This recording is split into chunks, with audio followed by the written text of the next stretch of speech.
Welcome back to the Revenue Reimagined podcast. We are super excited to have Nick Bennett with us on the show today. Nick is the co-founder of TAC GTM and Club PF and host of the Anonymous Marketer podcast. He's also a friend of the show and someone that we're super excited to chat with. Nick, welcome.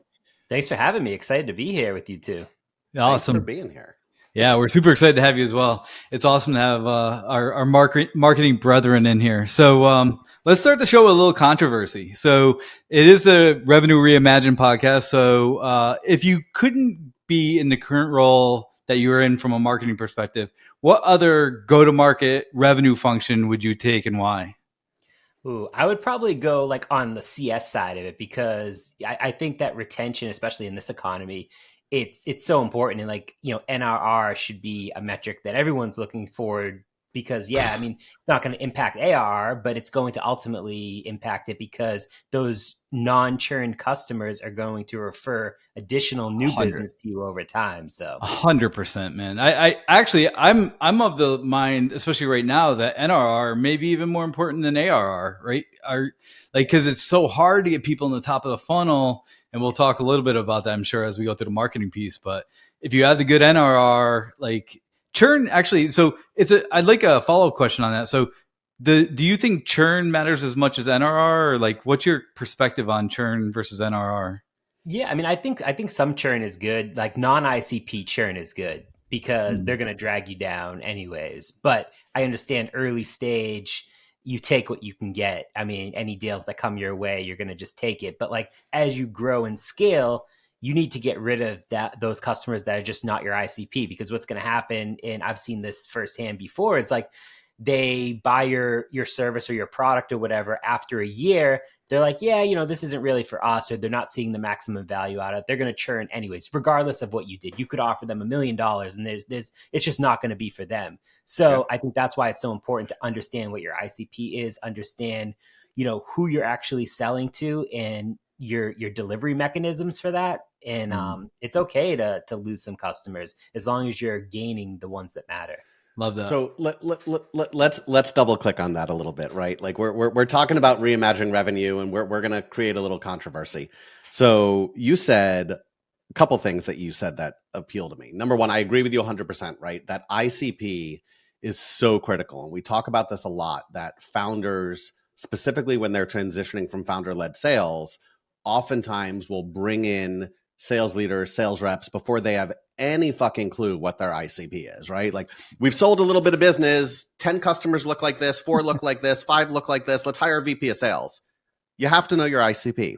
But you said early on, you just have to take whatever business you get. I disagree with that wholeheartedly. Having worked in startups and having led sales in startups, I've seen what taking what you can get gets you. Talk to me, a little bit about that mindset, and maybe if we double click, it'll elaborate a little. Come on, convert them, because I'm with you, Nick. Convert them.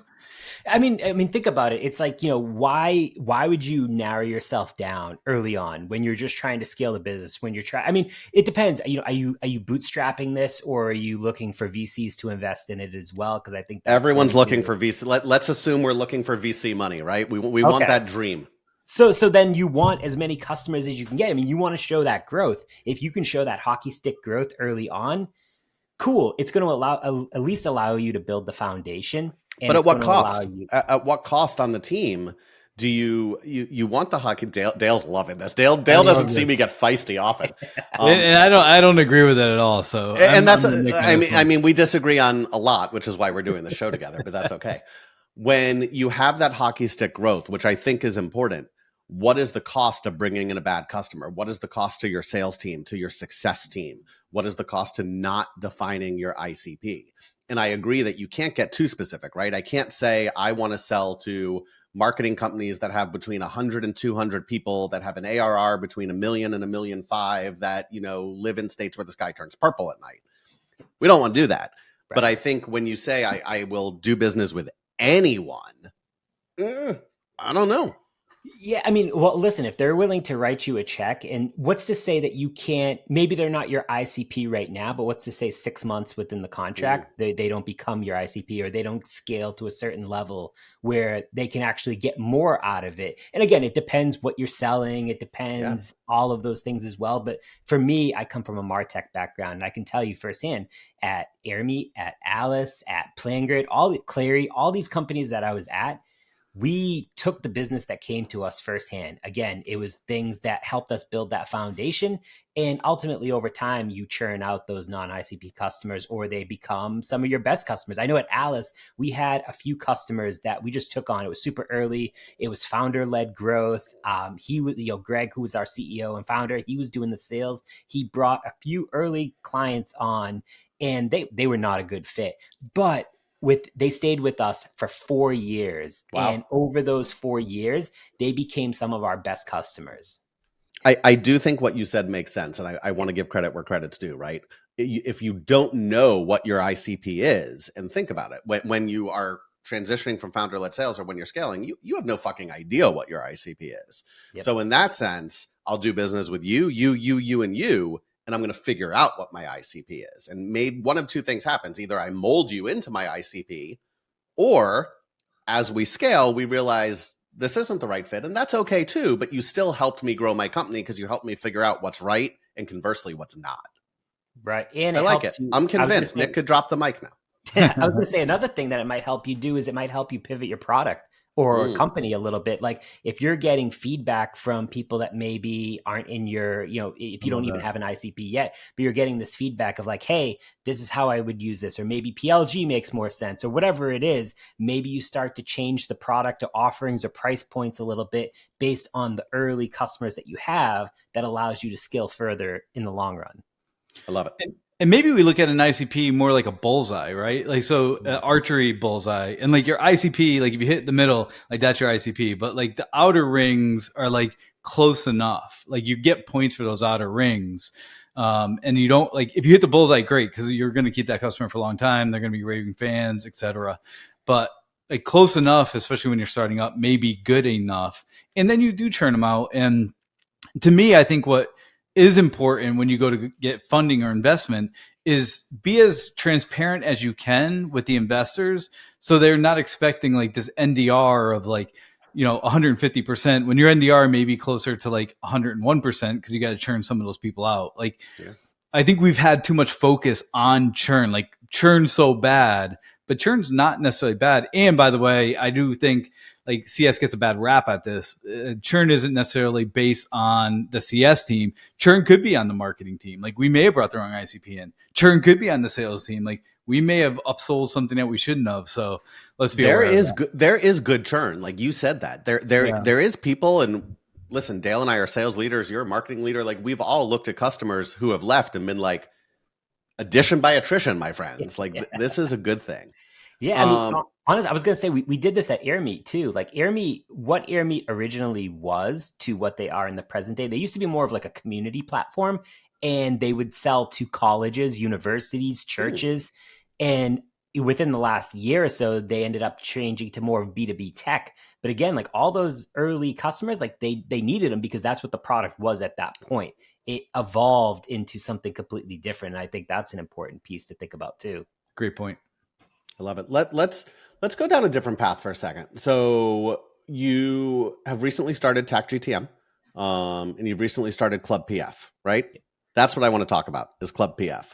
There's all this focus on what is the right go-to-market strategy, right? You have product-led growth, you have sales-led growth, community is this big new thing.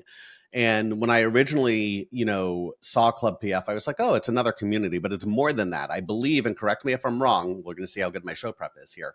People first growth, correct? People first GTM.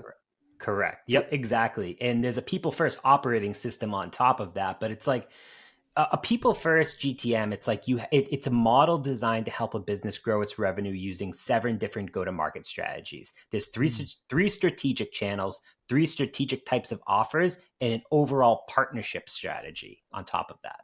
Let's double click on those because I'm super interested to hear more about like The ones And I that you think are everyone the listening is as well. You guys are the first Yeah. who have. I've never heard of people first GTM before. pick the top 3 that you feel like. I know they're probably all your babies, but like let's pick a couple of them to give the audience, like get them like coming over to Club PF. Yeah, absolutely. Well, I think it's really, 3 big things. It's create demand, capture demand, which everyone talks about on the marketing side. It's like, all right, cool, we get that piece, but no one talks as much about converting that demand. And I think that's the important piece. And it's like all of these things play into it. It's like content, events, PLG plays into it. But we want to take all that demand that we create, we want to capture that, and then we want to convert it into actual paying customers that then drives customer-led growth. So I think each channel and offer is each type is more effective when you're doing it with people and you're not trying to do it on your own. I mean, think about like some of these commercials that you see out there. Like I saw a Subaru commercial the other day, and it's like, you think of like the Subaru commercial, they're just pumping Subaru. Again, that's a B2C, so it's a little bit different, but it's very much like brand spam. It's just like, I don't know who works for Subaru, but I just know of Subaru, the brand. But in B2B, I would much rather follow the people that work for companies and the people that I enjoy their content or I enjoy the relationship that we've built versus the company that they work for. I think of companies, when Devin Reed was at Gong, for example. Gong was a great brand, but I still like Devin because of the person that he was. And same, I feel like the same for everything. Like I follow people versus brands. Like I don't go and follow a company page to get, company updates. I go and follow the people that are creating the content. And I think that we need to try to get away from this transactional, which is very much that company first mindset, to more of a relationship driven. And that's what a people first go to market model is. It puts the team and the people, the belief system, the story or the point of view at the front of center of everything that you do. That's super interesting. How do we get brands to like buy onto this? Like it's because it's not, I think the individuals get it. And when I coach people, and I'm sure Adam, when you coach people, you talk about this, like talk about the value and how you're going to execute, and it's your integrity and reputation. So I think like inherently we understand it, but then when you convert it up into the B2B tech brand, like they just don't, there's like a disconnect there. Yeah, well, I think that's part of the issue. You have so many executives and marketing leaders and sales leaders that are trying to run old school playbooks. And the playbook that worked 5 years ago even doesn't work in today's world. We And got to so get everyone to XYZ's company LinkedIn page, and we got to grow our followers, because if Bob's Technology posts about this special, everyone's going to come running and want a demo. False. Exactly. But like that's not how people buy today. And I feel like that, it's so much easier when you have leadership that will empower their employees to be able to do this. And I think it starts with transparency. Like when you think of pricing pages, for example, why don't B2B companies put their pricing on their website? Why do I have to sit through 3 meetings with a BDR, an SDR, and a sales rep before I get pricing? Why can't I just go check it out?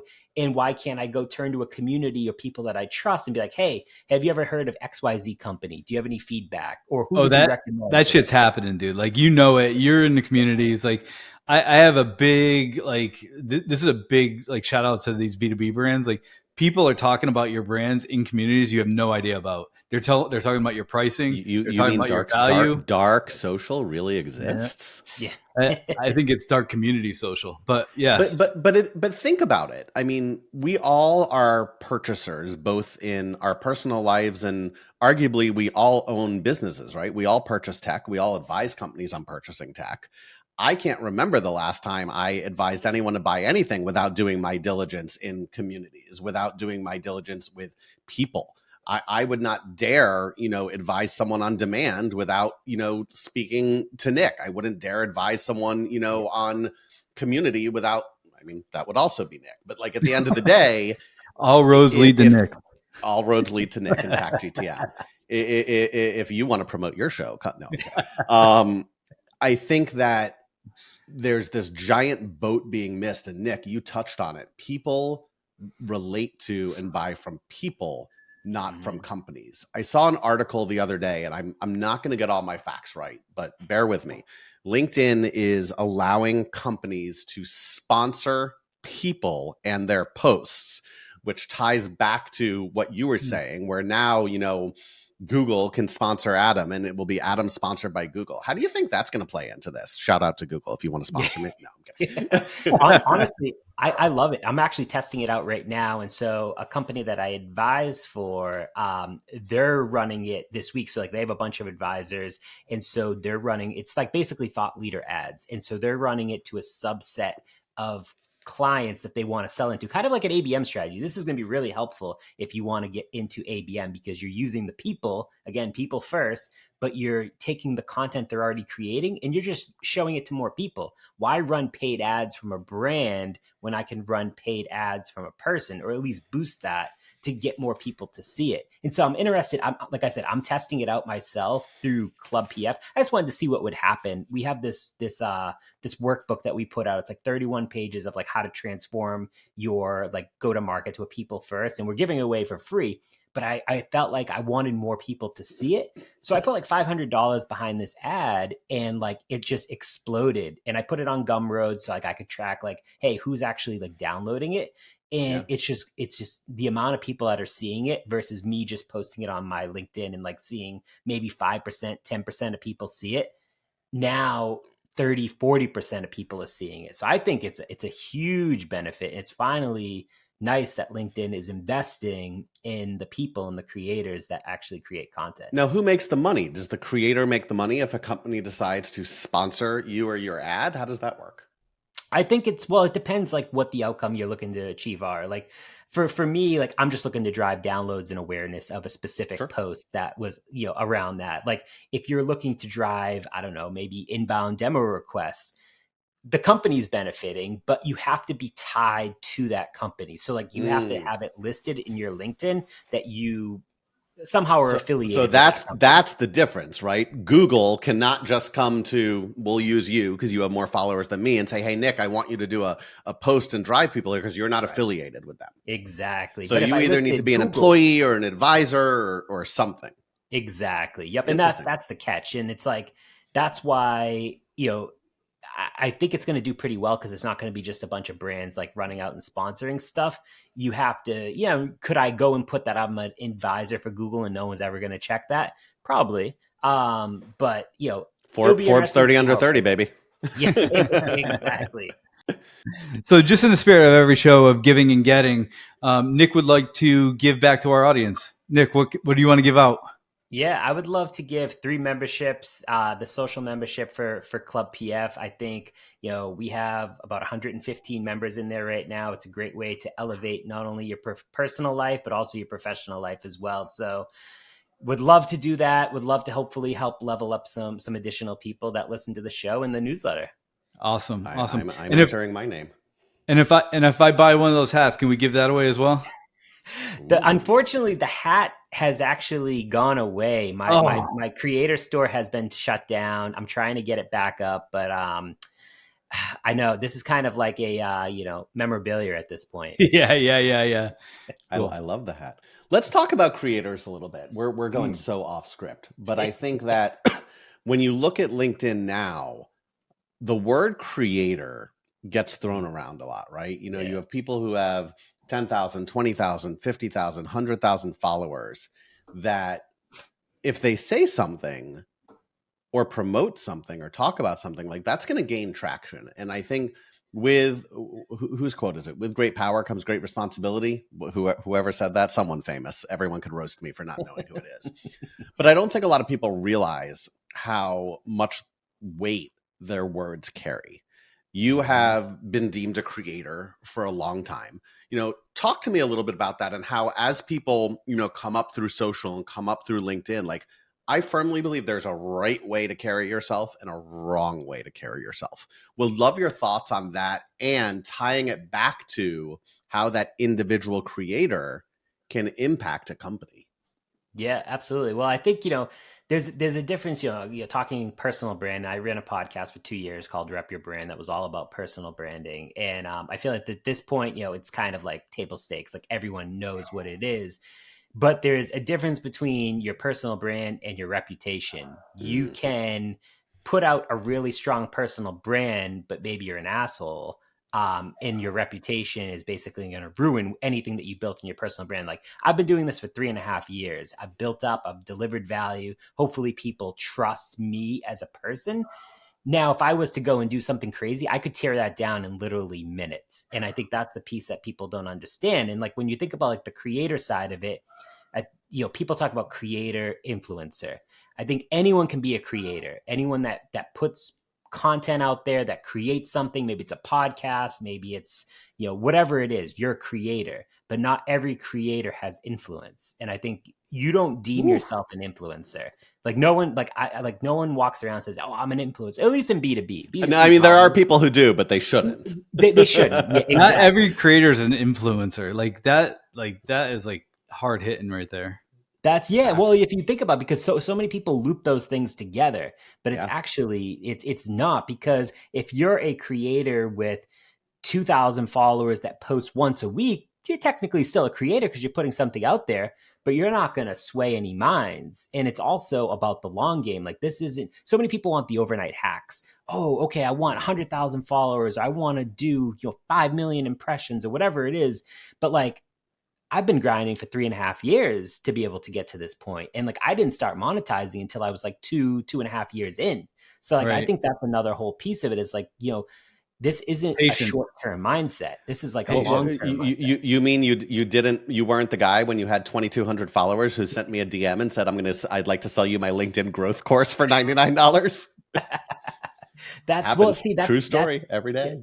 That's so crazy. And that's the issue. Now, when you work as a creator or as a subject matter expert or evangelist is another thing that kind of like, I think I've written of differences of like how each of these play out in like B2B, but take Alice, for example. I worked there for 2 years.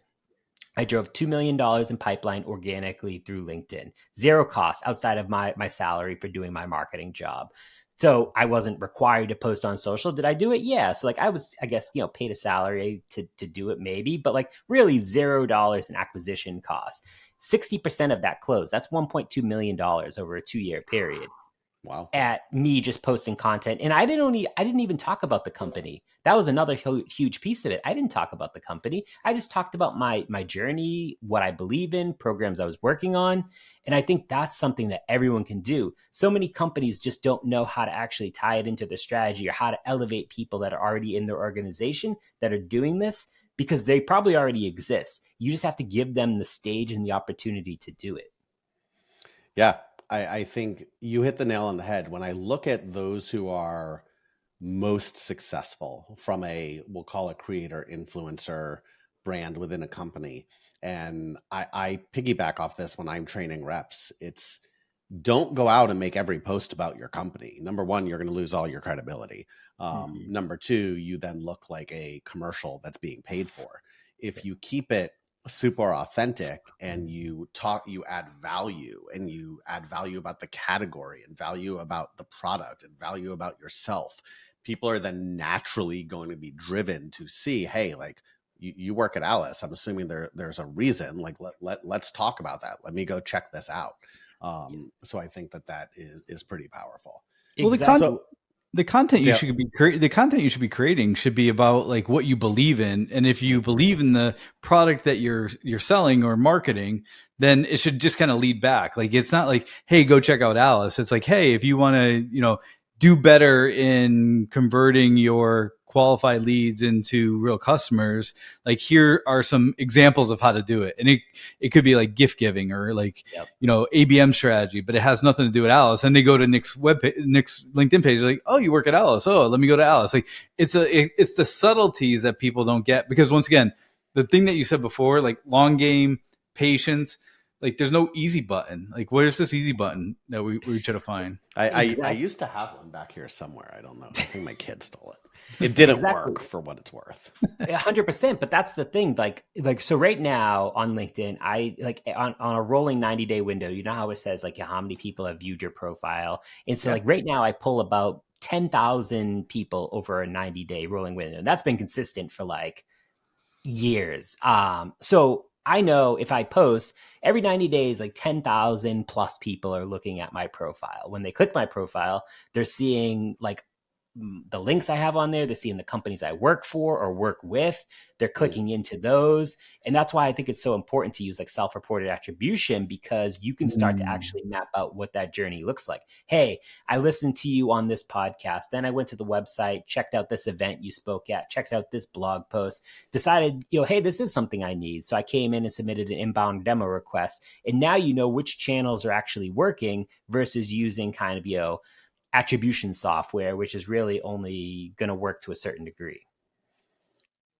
I could go down that tangent forever. Yeah.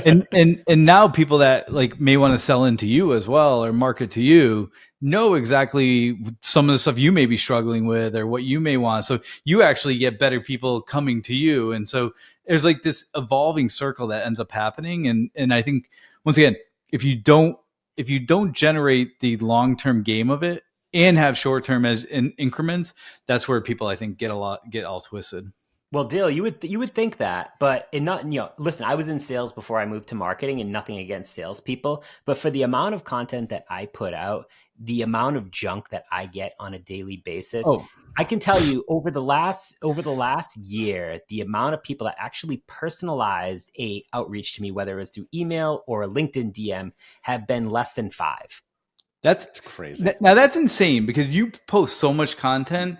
It's so easy to like put something together. And it may even be like, hey, Nick, can I grab 30 minutes of your time because I want to talk about XYZ? And because Nick's such a great guy, like he may do it. Don't do that now because like then he'll get flooded. But I think, that just screams out to why sales people suck. I don't know. I listen. It is true. All right, as we salespeople do suck, and I say that as a salespeople. Elevate your game, salespeople. The shit that worked in the past isn't going to work anymore. It's not just the three of us saying it. Every marketer, every good sales leader, every community leader, every product leader is going to say it over and over. If you're not personalizing, if you're not making it relevant, you're going to find yourself in the trash can. Plain and simple. As we wrap up, let's do, what do you say we do a little bit of rapid fire? Love it. All right, let's rock and roll.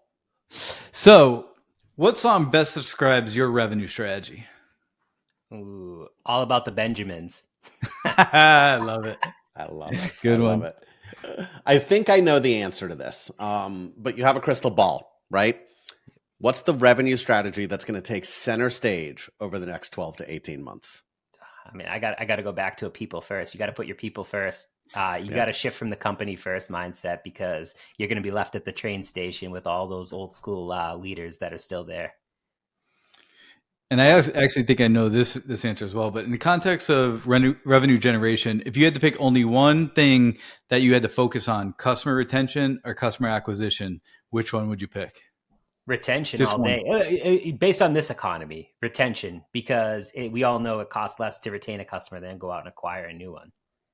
And is it ever going to change? Like, will that? I was going to say, like, let's unrapid fire for a second. You said based on this economy. What changes it, Nick? I mean, I don't know. I actually read something today that was telling me that, like, it said that I'm trying to remember what it said. It was like the inflation rate, the annual inflation rate slowed to 3% in June, which is the lowest level in more than 2 years. Now, is that a good sign? I don't know. Are we still in a down economy? Yeah, I guess so. I don't know when that's going to change, but like, I think gone are the days when VCs were just tossing money at companies and like you were raising outrageous rounds. I think of like, Hopin, for example. It was just absolutely nuts. I think that things will level out and like it will get better, but I don't think we'll ever go back to like what it was. I don't know, man. I lived through the .com bust and it was very similar to what we were going through. So I don't know. Ooh. Okay, cool. Nick, what's one lesser known tip or tactic that people won't necessarily think about that's actually made a surprising difference in your revenue outcomes? Engaging with other people is a thing. I mean, you can't just post content. You have to engage with people and find 10 to 15 other like-minded people that you want to either work with or learn from. Show up on their stuff every single day, because I guarantee you're going to build that organic base back to your own profile. Plus, people are going to start to understand how your brain actually works. and then you have that built-in audience already. And leave a good comment, y'all. Like Yeah. leave something like they'll be like, yeah, that's awesome. Like leave something that's like memorable. 100. The 100 emoji is my favorite. Yeah. Awesome. I agree with you. Okay, last one, man. Earlier in the show, you said that you would be in CS. So it's tomorrow morning. You woke up. Now you're a CS leader. What's the first thing you do? Go and talk to my customers and figure out what their pain points are. What can I do to solve those in the short term? Maybe I need to ship product daily, weekly. You can't be shipping stuff on a quarterly basis in today's world. And product leaders need to understand that, because it's going to impact. Things move too quick in today's world. And if you're not shipping weekly or daily, even small incremental stuff, I guarantee your competitors are. I love it. Love it. Nick, thank you so much for being here. Shameless plug time. Where can people find you? What's the best way to engage with you, man? Yeah, no, I appreciate it. This was fantastic. Find me on LinkedIn. I mean, you can basically find me on every social media platform, but if you find me on LinkedIn, my link tree is there. It shows all the social platforms that I'm on.